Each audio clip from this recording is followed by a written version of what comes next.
रमेश भाऊ हा नमस्ते. नमस्कार दादा, कोण? मी जमीर शेख बोलतो सोलापुरातून.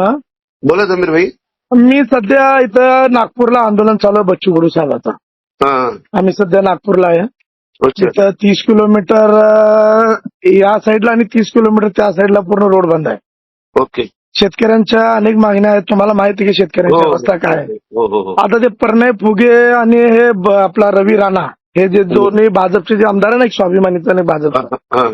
हे बदमाश लोक जे ना वारंवार जे ना बच्चू भाऊंबद्दल, आंदोलनाबद्दल, शेतकऱ्यांबद्दल काही ना काही बोलत असतात.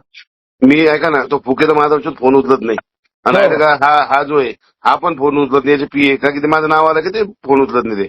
नाही हे किती बदमाशी आहे बघा यांची. मग आम्ही काय एकीकडे करू? तुमचं ऐका ना, हा भाऊ, तुम्ही लागेल तुमच्या आंदोलनाची स्थळी आम्ही 1-2 दिवसात भेट देऊ शकतो. नाही सध्या खूप मोठ्या प्रमाणात आंदोलन चालू आहे. तर माझं एक मत असतं, फोन केला होता पण बच्चू भाऊनी माझा फोन नाही घेतला. नाही सध्या काय माहिती का भाऊ, आंदोलनात आहे, फोन त्यांच्याकडे नाही आहे. बरोबर. आणि पूर्ण आंदोलनाचं नेतृत्व करते 1-1.5 लाख लोक बसले शेतकरी इकडे. बरोबर. भेटलं पाहिजे. हो, थोडंसं या संदर्भात तुम्ही प्रसिद्धी द्या. मी बच्चू भाऊंचा एक कार्यकर्ता आहे. संध्याकाळी ऐका ना, हा भाऊ, संध्याकाळी या विषय मांडतो. हो विषय मांडा.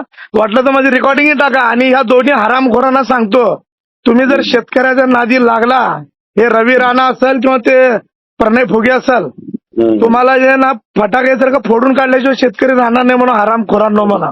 ओके दादा. तुमची लायकी नाही म्हणून शेतकऱ्यांबद्दल, बच्चू भाऊंबद्दल बोलायची. 100% बोलतो. हा ठीक आहे भाऊ. Okay okay.